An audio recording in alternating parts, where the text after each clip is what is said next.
بسم الله الرحمن الرحيم. صلى الله عليك يا رسول الله، صلى الله عليك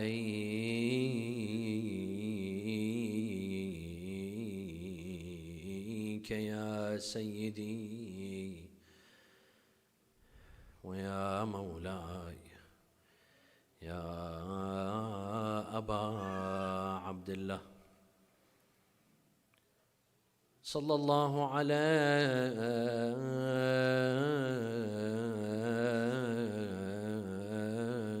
يا سيدي يا أمير المؤمنين يا رحمة الله الواسعة ويا باب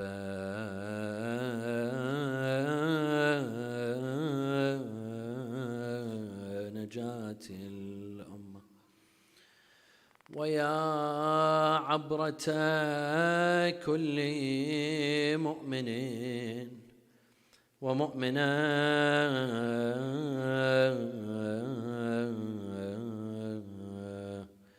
يا ليتنا كنا معكم سادتي فنفوز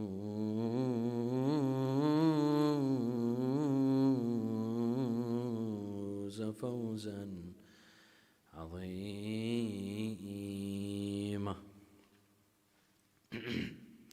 قال الله تعالى في كتابه الكريم: بسم الله الرحمن الرحيم.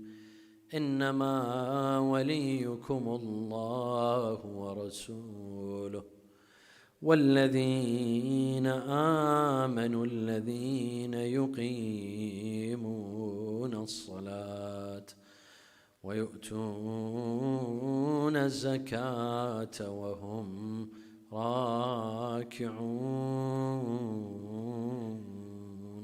صلوا على محمد وآل محمد.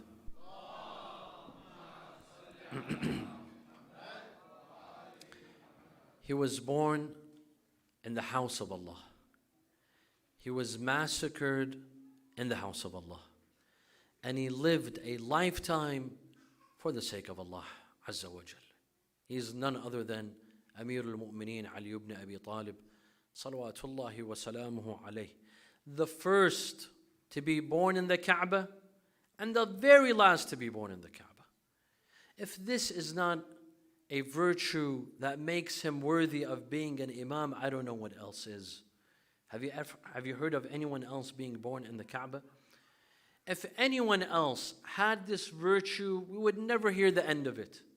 But because Ali ibn Abi Talib has this virtue, no one cares. No one says this in their sermons. No one writes this in their books. It's something to be proud of, to be born in the Kaaba. From day one, Amir al-Mu'mineen was embraced by Rasulullah sallallahu alayhi wa alayhi. He was raised and brought up by Rasulullah sallallahu alayhi wa alayhi. Rasulullah would eat and he would feed Amir al-Mu'mineen. He grew up in the house of Rasulullah. He grew up in the hands and in the lap of Rasulullah sallallahu alayhi wa alayhi.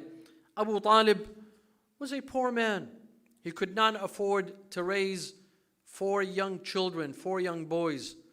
Rasulullah suggested to his uncles, Hamza wal Abbas, that they divide the responsibility of taking some of the children from Abu Talib to reduce from his financial burdens. They spoke to him and he said, you can take my children, leave me Aqil, and you can take the rest.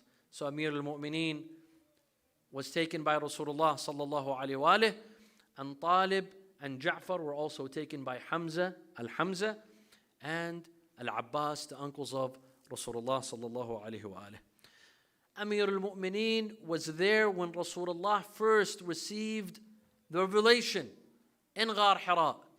He was in the cave when Jibreel had descended upon Rasulullah sallallahu alayhi wa alayhi, saying, اقرأ باسم ربك الذي خلق خلق الإنسان من علق اقرأ وربك الأكرم الذي علم بالقلم علم الإنسان ما لم يعلم. Amir al-Mu'mineen was sitting next to Rasulullah sallallahu alayhi wa sallam. Rasulullah would tell him, إنك تسمع ما أسمع وأرى ما أرى ولكنك لست بنبي. You hear what I hear and you see what I see, except you're not a prophet. And hence he was the first, the very, very first to believe in Rasulullah sallallahu alayhi wa sallam and to say the shahada. Which other Sahaba, which other one from the Sahaba has this virtue? If any of them had this virtue, we would never hear the end of it. But because it's Ali ibn Abi Talib, no one cares. Rasulullah sallallahu alayhi wa sallam would walk in the streets of Mecca, and he was harassed. He was persecuted by the people of Mecca, by Quraysh.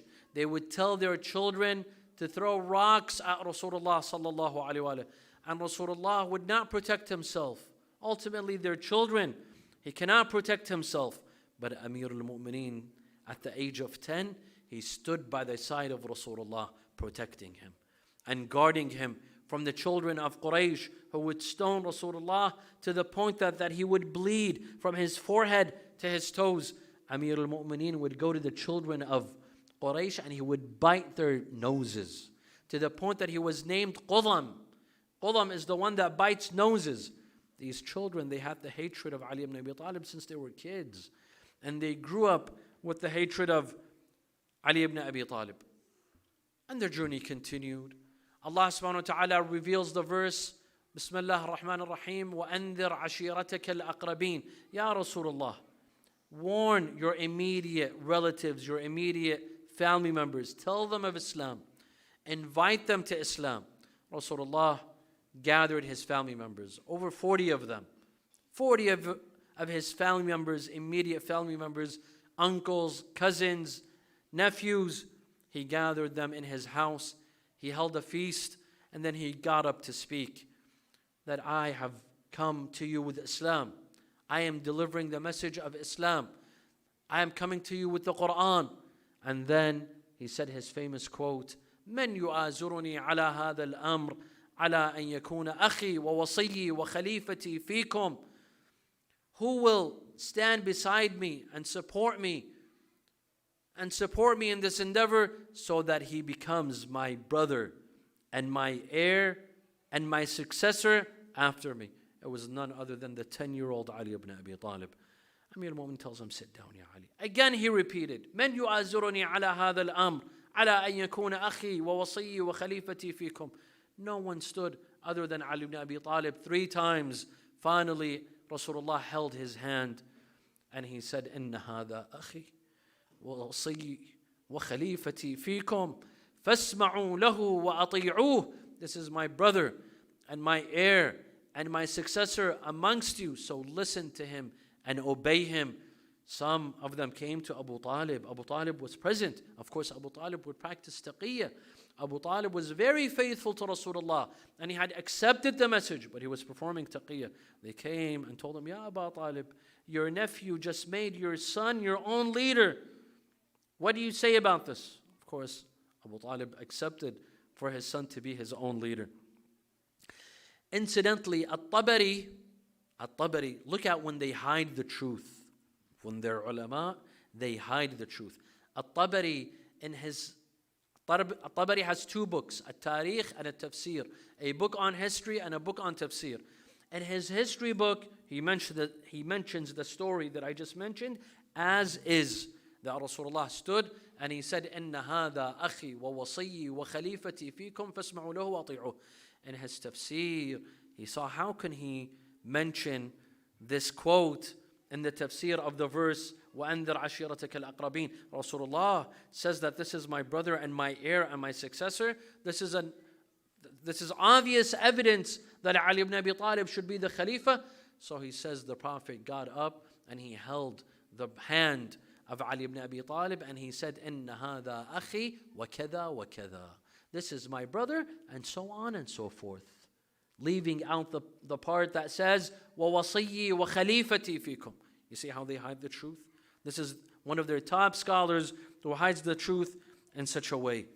Amir al-Mu'mineen when Rasulullah sallallahu alayhi wa alihi decides to leave from Mecca to Medina, the night that Quraysh had decided to assassinate Rasulullah, on his bed, in his house, in the middle of the night, Rasulullah decided to depart. Allah Azza wa Jal ordered Rasulullah to leave Mecca and go towards Yathrib, go towards Medina, but he wanted someone to spend the night in his bed. There was none other than Amir al-Mu'mineen Ali ibn Abi Talib. He asked Amir al-Mu'mineen, would you spend the night in my bed as I leave and I escape? Amir al-Mu'mineen had a question. Imagine if Rasulullah were to tell us something like this: would you spend the night in my bed, knowing that there's an assassination attempt on the life of Rasulullah? Amir al-Mu'mineen, instead of asking, will I be safe, he said, Ya Rasulullah, will you be safe? As long as you're safe, Ya Rasulullah, I will spend the night in your bed. And indeed, Rasulullah left, and Ali ibn Abi Talib spent the night in the bed of Rasulullah. Jibreel and Mikael, Allah tells them that I've made you brothers. لَقَدْ آخَيْتُ بَيْنَكُمَا. But one of you has to die. Who wishes to stay alive and who wishes to die and sacrifices himself for his brother? They both don't sacrifice. They both choose life over death. He said, انظروا إلى علي بن أبي طالب لقد آخيت بينه وبين محمد وها هو يختار الموت انزلوا إليه وحرساه. He said, look at Ali ibn Abi Talib. I made him the brother of Rasulullah, but he chooses death over life. And he sacrifices himself for the life of his brother. Go down to him and protect him. Jibreel came from one side of the bed, Mikael on another side, and they both said, Bakhin, bakhin laka ya Ali. Inna Allah yubahi bika mala'ikat as-sama. Ali, congratulations. Ali, Allah is proud of you. He's proud of you to his great angels. He's proud of you, Ya Ali ibn Abi Talib. Rasulullah sets out and he leaves Mecca and he migrates towards Medina, and he arrives in an area known as Quba, where he built his famous mosque, Quba, but he doesn't enter Medina. He refuses to enter Medina. They tell him why. He said, Antidhar Habibi Ali ibn Abi Talib. I want to enter Medina with my beloved Ali. I will wait for him on the outskirts of the city until Amir al-Mu'mineen came with Al-Fawatim, the three Fatimas, Fatima bint Asad wa Fatima bint Muhammad, and another Fatima from the family. While he had given all the debts, he had submitted all of the debts of Rasulullah, and he came towards Medina. He entered Quba, and that is when Rasulullah decided on entering Al-Madinah Al-Munawwara, only with Ali ibn Abi Talib, alayhi salam.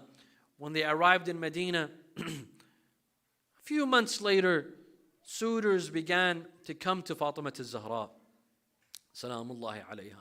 And the proposals began. The first proposal came from Abu Bakr. Abu Bakr came to propose to Fatima al-Zahra, alayha salam. He came and he entered, he proposed, and Rasulullah said, no.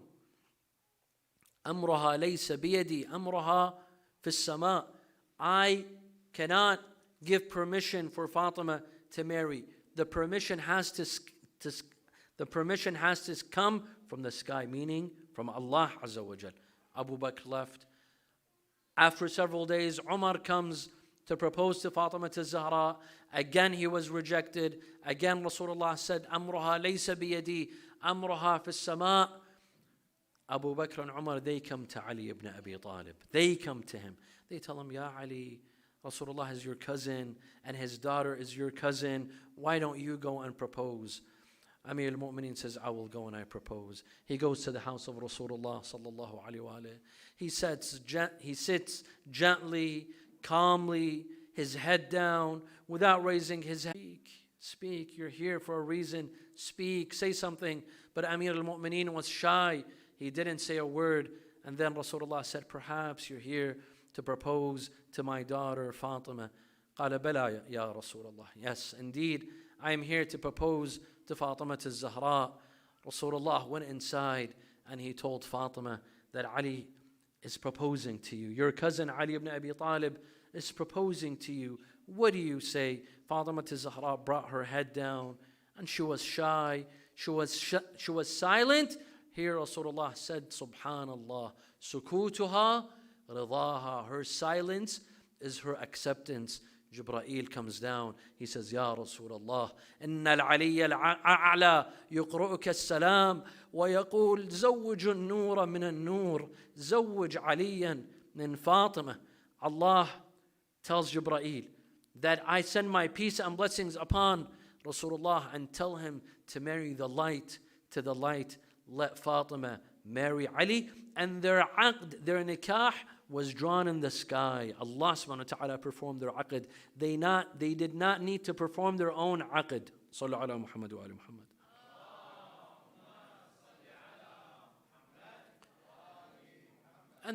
And the wedding was simple. A very happy wedding. An extremely happy wedding. A blessed wedding. A blessed marriage. But it was so simple. The dress of Fatima Zahra was so simple. And you all know that the night of her wedding, a woman came to her and asked her for a donation, asked her for charity. And Fatima Zahra donated her own wedding dress on the eve of her wedding. Fatima Zahra goes to the house of Ali ibn Abi Talib that you would think, what is it furnished of? It's furnished of sand. A house made of clay and made of palm straws of palm trees and clay and sand. Yet Fatima Zahra goes to the house of her husband, Amir al-Mu'mineen alayhi salam, and she's followed by several women that recited Fatimatu khayru nisa al-bashari wa man laha wajhun ka wajhil qamari. And they begin the journey together, this beautiful household, this beautiful family, Amir al-Mu'mineen and Fatima Zahra alayhi salam. And then the challenges began. The battles began.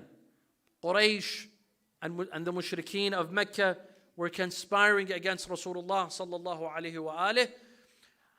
One day during the month of Ramadan, as a caravan of Quraysh was passing close by in the desert next to Medina by Yathrib, Muslims decided to fight and ambush the caravan, and they sent him a message that we will fight. And that was the battle of Badr, the first battle to take place in Islam, in which 70 of the mushrikeen were killed. In the battle of Badr, Amir al-Mu'mineen killed half of them. 35 of them were killed at the hands of Amir al-Mu'mineen. And 70 were taken captives. 35 of them were taken captives at the hands of Amir al-Mu'mineen alayhi salam. And there it is that the uncle of Yazid was killed, and the uncle of Muawiyah, and the grandfather of Muawiyah, his mother's father, and his uncle were killed in Badr. And hence they developed the grudge for Ali ibn Abi Talib and his children Al-Hasan wal-Hussein. As for Uhud, the battle of Uhud, Amir al-Mu'mineen did not leave Rasulullah. When all other Sahaba abandoned Rasulullah in the battle of Uhud, they all ran away like cowards. Yet Amir al-Mu'mineen remained close by Rasulullah sallallahu alaihi wasallam. One of the Sahaba ran away for 3 days. Uthman ibn Affan ran away for 3 days. The battle ended, and yet Uthman was still hiding. After 3 days after the battle, yet Amir al-Mu'mineen would revolve around Rasulullah sallallahu alaihi wasallam, not letting a single strike, a single stone, a single spear to reach Rasulullah sallallahu alaihi wasallam. He kept on fighting furiously until he broke his sword. His sword was broken. He came and he brought it to Rasulullah. He said, Ya Rasulullah, إن المرء يقاتل بسيفه وهذا سيفي قد انكسر. A man fights with his sword, and here is my sword broken, Ya Rasulullah. Jibreel comes down with a Sayfudul Faqar, the two-headed sword, presented to Rasulullah. Rasulullah presents it to Ali ibn Abi Talib. Jibreel goes out in the sky and he shouts, La fata illa Ali, la sayfa إلا ذو الفقار. صلوا على محمد وآل محمد. And then Jibreel comes down. He tells him, Ya Rasulullah, العلي الأعلى يقرأك السلام ويقول هذه هي المواساة. Jibreel tells Rasulullah that, Ya Rasulullah, Allah sends His peace upon you and says, look at Ali ibn Abi Talib. Everyone else left you, but Ali ibn Abi Talib is circling around you like a bee around a beehive, around honey. He said, yes, لأنه مني وأنا منه, because he's from me and I'm from him. Jibreel says, وأنا منكم, and I'm from you, both of you. I'm part of you. This is in Ma'rakat al-Uhud.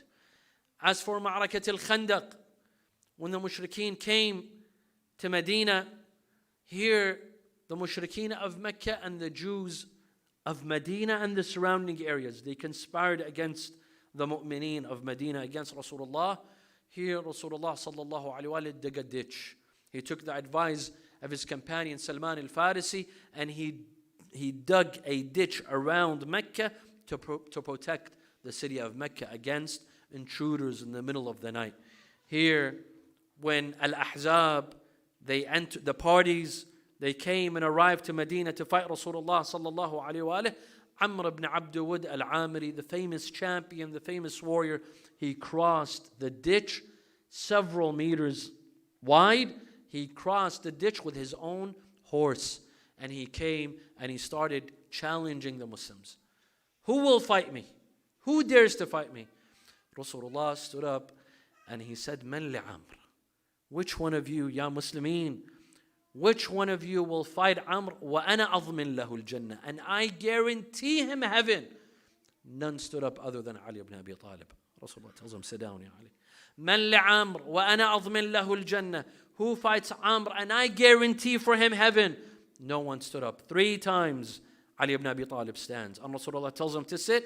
Finally, the 3rd time, Rasulullah told him, Ya Ali, do you know who this man is? This is Amr ibn Abd Wud al-Amiri, Farisu Yalyal, the champion of Yalyal. All the Arabs speak of Amr ibn Abd Wud. Are you ready to face him? Told him, Ya Rasulullah, wa ana Ali ibn Abi Talib. Of course I will face him. So he went into the battle, and they started to exchange words. Amr ibn Abd Wud, he tells Ali ibn Abi Talib, Ya Ali, your father, Abu Talib, is a dear friend of mine, and I would hate to kill the son of my friend. Amir al-Mu'minin tells him, but I would love to kill you. He tells him, that wasn't your cousin afraid of sending you, that I would carry you with my spear in the sky? You wouldn't be considered among the dead, and you wouldn't be considered among the living. Amir al-Mu'minin tells him, when my cousin sent me, he was sure that I will kill you. They exchange words until finally the battle starts. Amir al-Mu'minin fights with Amr ibn Abd Wud. Amir al-Mu'minin alayhi salam was able to cut off Amr's arm, his lengthy, huge arm. Amr ibn Abd Wud grabs his own arm that is cut off, and he hits Amir al-Mu'minin on his head. Amir al-Mu'minin says that I felt the mountains falling on top of my head. But he cuts off Amr's leg, and when the dust settled, there's a dust. When the dust settled, Amir al-Mu'minin was sitting on the chest of Amr ibn Abd Wud, about to cut off his head. The Sahaba were waiting for the final moments of Amr. They saw that Ali ibn Abi Talib, he got up, he took a walk, and then he came back, he sat on the chest of Amr, and he cut off his head, and he brought the head to Rasulullah sallallahu alaihi wasallam, the head of Amr.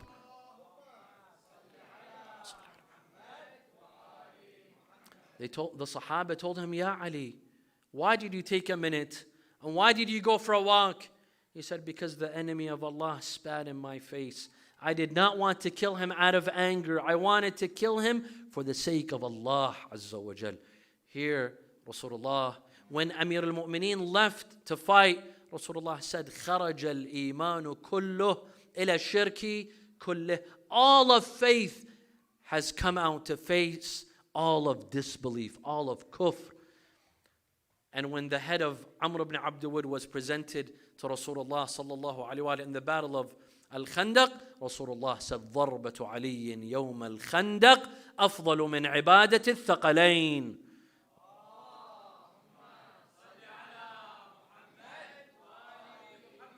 And in the battle of Khaybar, Khaybar was a area, a city that belonged to the Jews that were at the time, the Jews of the time who were conspiring against Rasulullah in Medina and the mu'mineen in Medina. Rasulullah sets out to Khaybar to fight. On the first day, he gave the banner to Abu Bakr. Go and fight. He goes, he takes the army. The same day they come back.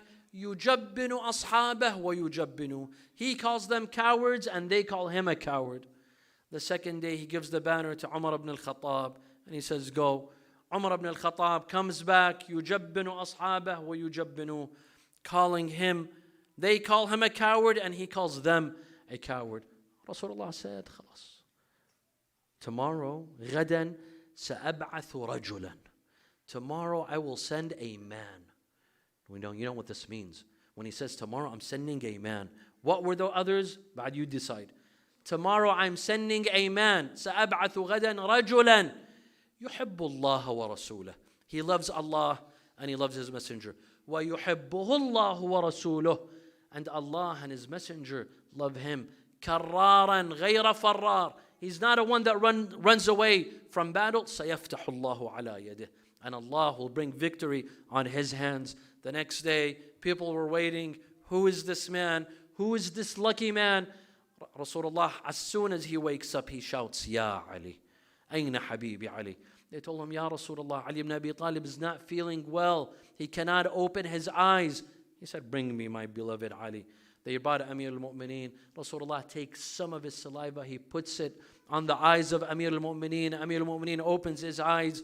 He gives him the banner and he goes, Bismillahi wa billah. Amir al-Mu'mineen enters. He breaks the door of Khaybar by himself, a door that cannot be broken by 40 men.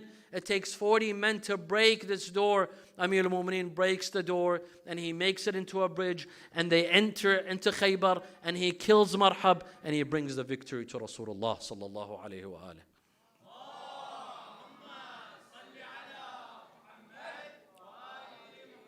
Amir al-Mu'mineen was present in every battle and he was in the front lines.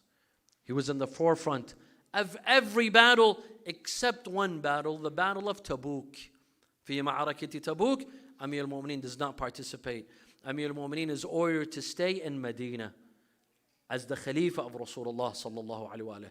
Some of the Sahaba, because of their envy, because of their jealousy, they told Amir al-Mu'mineen, Ya Ali, see, you're a burden to Rasulullah.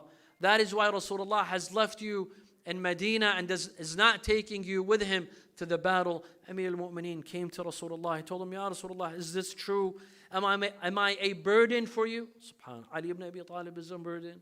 Ali ibn Abi Talib is the one that brings victories. But because of their jealousy, because of their envy, he told him, Ya Ali, ama tarda أن تكون مني بمنزلة هارون من موسى إلا أنه لا نبي بعدي. Ya Ali, do you not wish to be to me what was Aaron to Moses, except there are no prophets after me? You see, when the enemies, they plan something, and look at what Allah plans. Look at what Rasulullah gave him.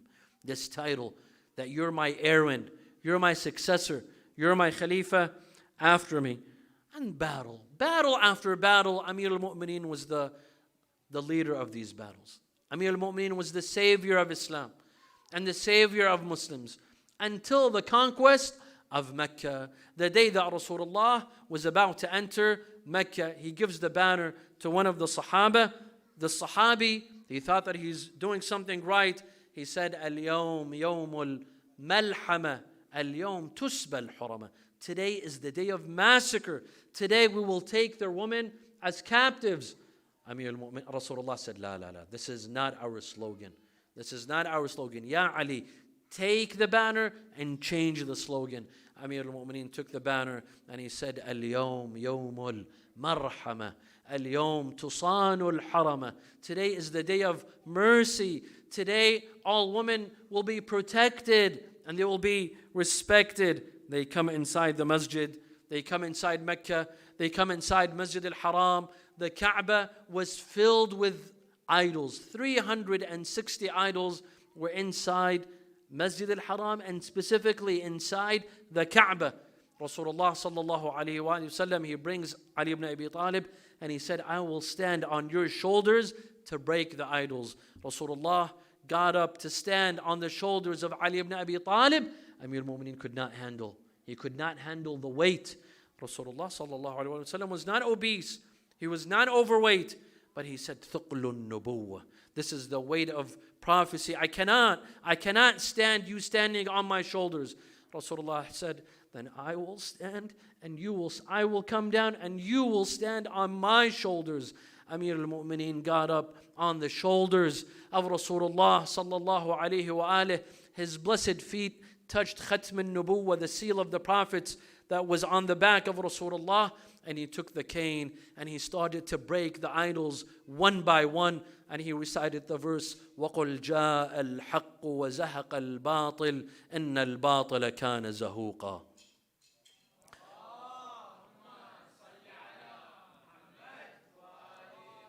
Finally, Rasulullah sallallahu alayhi wa alihi comes back from the final Hajj and he stops in Ghadir Khum for one last time, for one last lecture, to stand in front of the Muslims. And he stood while 100,000 of the Sahaba, they gathered. They were coming back from Hajj, from Mecca to Medina. Rasulullah stands in the middle of the desert in Ghadir Khum and he holds the hands of Amir al-Mu'mineen to the point that you could see both of their armpits. فَبَانَ بَيَاضُ إِبْطَيْهِمَا. And he said, مَنْ كُنْتُ مَوْلَاهُ فَهَذَا عَلِيٌّ مَوْلَاهُ اللَّهُمَّ وَالِي مَنْ وَالَاهُ وَعَادِي مَنْ عَادَاهُ وَاخْذُلْ مَنْ خَذَلَهُ وَانصُرْ مَنْ نَصَرَهُ. They came all of the Sahaba, one by one, giving their allegiance to Amir al-Mu'mineen. Umar ibn al-Khattab comes to him and he says, بخن لك يا علي أصبحت مولاي ومولى كل مسلم ومسلمة. Congratulations, Ya Ali, you became my leader and the leader of every believing man and woman. But what happened to Ali ibn Abi Talib after the death and departure of Rasulullah sallallahu alayhi wa alihi? When Amir al-Mu'mineen was busy washing, shrouding, burying, praying over the body of Rasulullah sallallahu alayhi wa alihi, everyone else gathered in Saqifat Bani Sa'adah, conspiring against Amir al-Mu'mineen. While they knew he was the rightly designated Imam after Rasulullah, they went and they gathered and they conspired in Saqifat Bani Sa'adah, and then they come to the house of Fatima al-Zahra, threatening to burn down the house. They tell the man, Fatima is in the house. قالوا له إن فاطم في الدار قال وإن. So what if Fatima is in the house? I will burn down the house. They break into the house and they injure Fatima al-Zahra alayhi salam, and they make her abort her child Muhsin, and they go put ropes in the neck of Amir al-Mu'mineen and they start dragging him in the streets. They drag him to the masjid of Rasulullah. Amir al-Mu'mineen alayhi salam, he looks to the grave of Rasulullah and he says, يَا ابْنَ أُمَّ إِنَّ الْقَوْمَ اسْتَضْعَفُونِي وَكَادُوا يَقْتُلُونَنِي فَلَا تُشْبِتْ بِيَ الْأَعْدَاءِ. Oh, the son of my mother, look at what the enemies have done to me. They're about to kill me. This is a verse that Aaron said to his brother Musa alayhi salam, and he was forced to give bay'ah, but nevertheless Amir al-Mu'mineen had his love for Islam. He looked for the interests of Islam. The interests of Islam were above his own interests. That is why what was needed of him, Amir al-Mu'mineen was at the service of Islam and was at the service of this nation. He was not greedy with advice. He was not greedy with his knowledge. And he would say, Wallahi la asliman ma salimat umur al-Muslimin walam yakun fiha jawrun illa alayya khassa. As long as Islam is at peace, Islam is okay, then I am fine. As long as the oppression is only over me, I am fine. And hence, they would come to him time and time again, during the days of Abu Bakr, during the days of Umar, during the days of Uthman. They would come. They needed the knowledge of Ali ibn Abi Talib, to the point that Umar ibn al-Khattab stated, لولا علي لهلك عمر. If it wasn't for Ali, Umar would have perished. لا أبقاني الله لمعضلة ليس لها أبو الحسن. May Allah not keep me to a problem that Abu al-Hasan cannot fix. صلوا على محمد وآل محمد.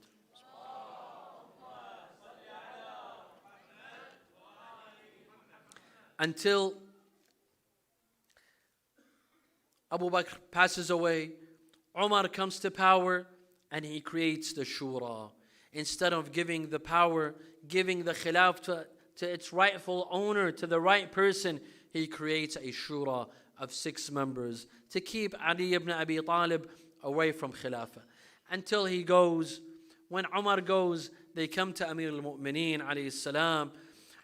Abdul Rahman ibn Auf, he tells Ali ibn Abi Talib, extend your hand so that I give you my allegiance, and we all give you allegiance. نبايعك على سيرة رسول الله وعلى سيرة الشيخين.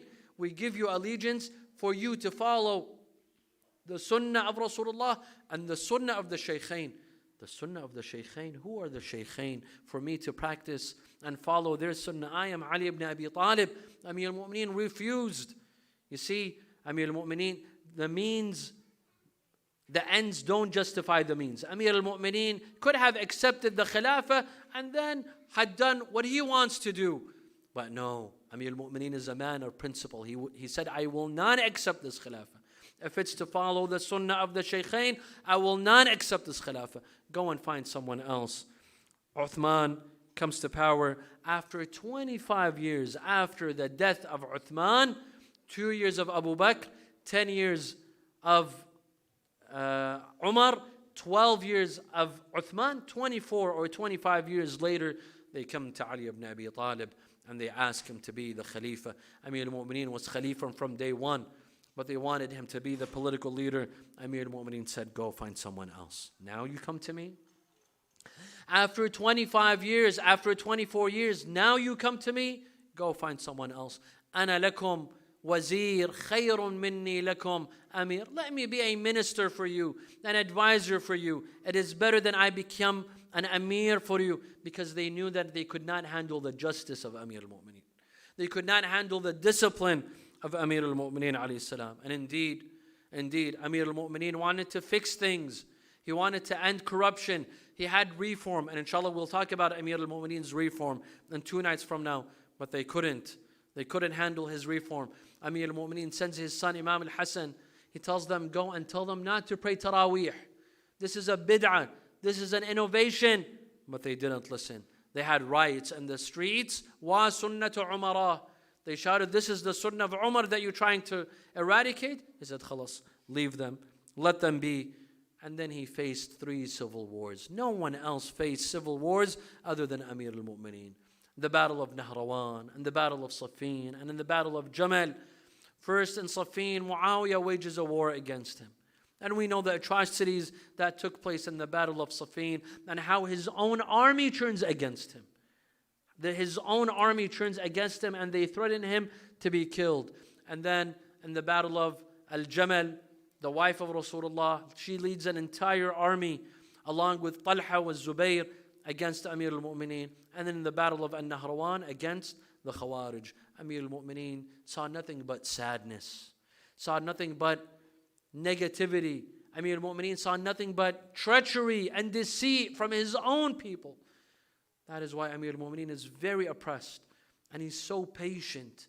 In his ziyarah we recite, Assalamu alayka ya asbar as-sabirin. The asbar as-sabirin. Amir al-Mu'mineen is the most patient out of all, until one of the Khawarij decides on assassinating Amir al-Mu'mineen, Abdul Rahman ibn Muljam. On which night he chooses the eve of the 19th of Ramadan, because it could possibly be Laylatul Qadr. Because it could be Laylatul Qadr. And he wanted his action to be highly rewarded. Look at what ignorance does. Religiosity without knowledge. Religiosity, piety, and righteousness, but without knowledge. Abdul Rahman ibn Muljam, he thought that he's doing a good deed by assassinating Ali ibn Abi Talib on the eve of the 19th of Ramadan. Salamullahi alayh. Tonight, my dear brothers and sisters, as one Quran descends to the sky on Laylatul Qadr, another Quran, the living Quran, the verbal Quran, ascends to the sky. On a night like this, Amir al-Mu'mineen alayhi salam breaks his fast in the house of his daughter, Kulthum. He comes to her house to break her fast.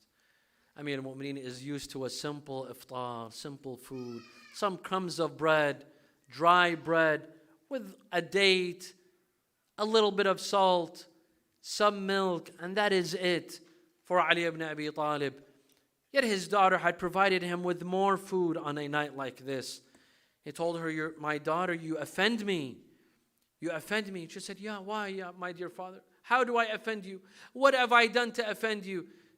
He said, أتريدين أن يطول وقوفي بين يدي رب العالمين? Do you want me to stand longer on the day of judgment for providing me all of this food? Amir al-Mu'mineen ate something very, very briefly on a night like this. And he spent the night in worship and dua. Every couple of moments, every couple of minutes, he would leave the house. He would look at the moon. He would look at the skies. And he would say, هي والله الليلة التي وعدنيها حبيبي رسول الله. This is the night. This is the night that I was promised by my beloved Rasulullah sallallahu alayhi wa alayhi. He would go in and come out. Amir al-Mu'mineen spend the night in worship, in dua, in munajat, in salat al-layl. God knows how much Amir al-Mu'mineen loved munajat, how much Amir al-Mu'mineen loved to recite Quran, how much Amir al-Mu'mineen loved salat al-layl. But this was the last time that Amir al-Mu'mineen would recite his munajat with that beautiful voice of his. The very last time that he'd pray salat al-layl, it was right before Fajr that Amir al-Mu'mineen leaves the house. He's about to leave the house of Kulthum. His belt gets stuck in the door. Amir al-Mu'mineen releases his belt. He puts it back on and he says, اشدد حيازيمك للموت فإن الموت لاقيك ولا تجزع من الموت إذا حل بواديك فإن الدرع والبيضة يوم الروع يكفيك كما أضحكك الدهر كذاك الدهر يبكيك. Amir al-Mu'mineen is about to leave. There were swans at the door. They began to shout. They began to cry as if predicting the assassination of Amir al-Mu'mineen. Amir al-Mu'mineen says, صَوَائِحٌ تَتْبَعُهَا نَوَائِحٌ. Cries that will be followed by some more cries. Amir al-Mu'mineen goes to the masjid. He goes to the ma'dhana. He goes on top to the minara to say the adhan. Kufa tonight will hear the adhan of Amir al-Mu'mineen one final time, and never again will they hear it again. Allahu Akbar, Allahu Akbar. Ashhadu an la ilaha illallah. Ashhadu anna Muhammadan Rasulullah. Amir al-Mu'mineen comes down. He sees Abd al-Rahman ibn Muljam sleeping in the masjid, sleeping on his face, sleeping on his stomach. He wakes him up. قم يا هذا أما تعلم أن هذه نومة الشياطين. Get up. This is the sleep of shaitan. Abd al-Rahman ibn Muljam gets up.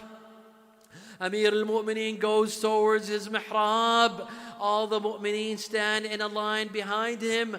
Abd al-Rahman ibn Muljam comes and stands directly behind Amir al-Mu'mineen. Amir al-Mu'mineen prays the nafilah. Allahu Akbar. and then he goes for ruku', and then he goes for sujood. Ajarakum Allah ya mu'mineen. When Amir al-Mu'mineen raises his head from sujood, Subhana Rabbiyal A'la wa bihamdih, he raises his head. Abdul Rahman bin Muljam takes out his sword, the poisonous sword, and he strikes Amir al-Mu'mineen on his head. Ayna al-munadi wa aliya wa shahida wa madluma. Amir al-Mu'mineen falls to the ground and he says, Fuztu wa Rabbil Ka'bah, qatal ibn al-Yahudiyya. Immediately Amir al-Mu'mineen is drenched in his blood. There was a strong gust, there was strong wind, there was an eclipse. The doors began to shut and Amir al-Mu'mineen is drenched in his blood. Everyone could hear the cry of Jibreel in the sky. Tahaddamat wallah arkanul huda وانطمست والله أعلام التقى. قتل ابن عم المصطفى، قتل علي المرتضى، قتله أشقى الأشقياء. Ali ibn Abi Talib has been massacred. The pillars of Islam have been destroyed. أبو حسين ما تمم صيامه لفالعيد ولاد يتامى. Now I need your help, brothers and sisters. We're going to recite all of this together. This is the night of the martyrdom of Amir al-Mu'mineen. Let's pay our respect and love to Ali ibn Abi Talib. We will recite this together. Learn it from me and we will recite it. We will recite it together. Ali, Ali, Ali, Ali, Ali, Ali, Ali, Ali. Ali, Ali, Ali, Ali, Ali, Ali, Ali, Ali, Ali, everyone. Ali, Ali, Ali, Ali, Ali.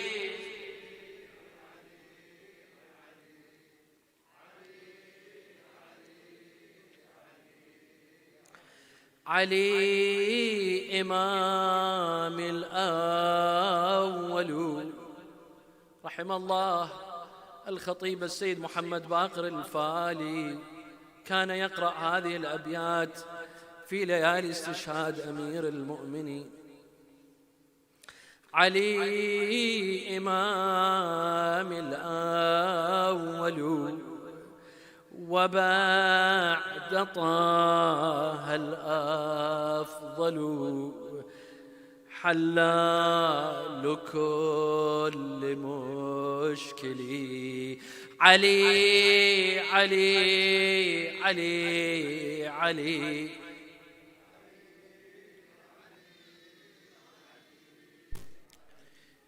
علي علي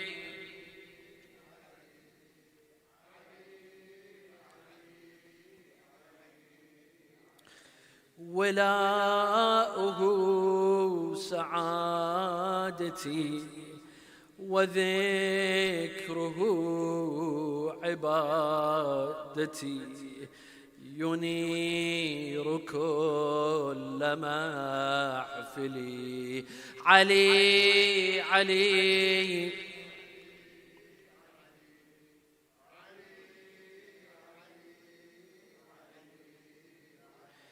فيا ذوي الحوائج نادوا بصوت هائج، فيا ذوي الحوائج نادوا بصوت هائج، أخا النبي المرسل.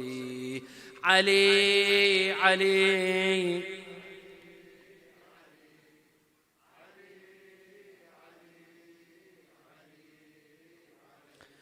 حب علي مذهبي ورثت أمي وأبي.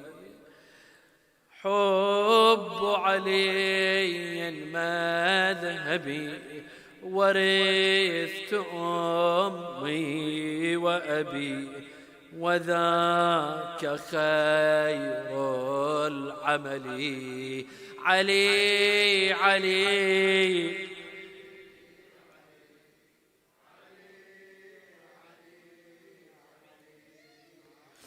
سمعته في مولدي.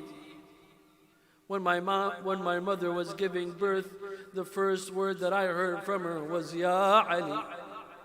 And the final moments in my final moments, the final word that I will say will be Ya Ali. سمعته في مولدي حبيبي طول الأبد، ألقاه عند الأجل. علي علي علي علي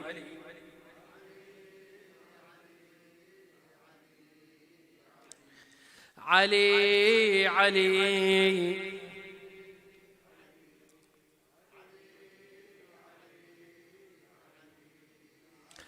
عند دخولي حفرتي يزورني في وحشتي.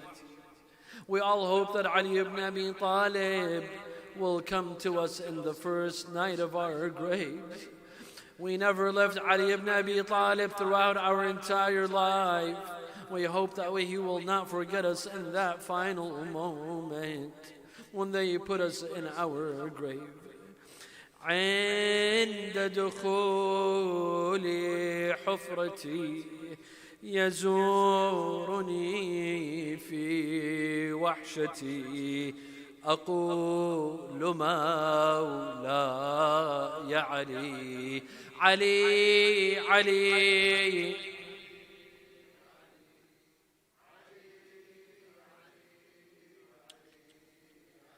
لدى النوائب العظام سلعون ذلك الإمام. لدى النوائب العظام سلعون ذلك الإمام، فكلها ستنجلي. علي علي علي علي علي علي علي علي علي علي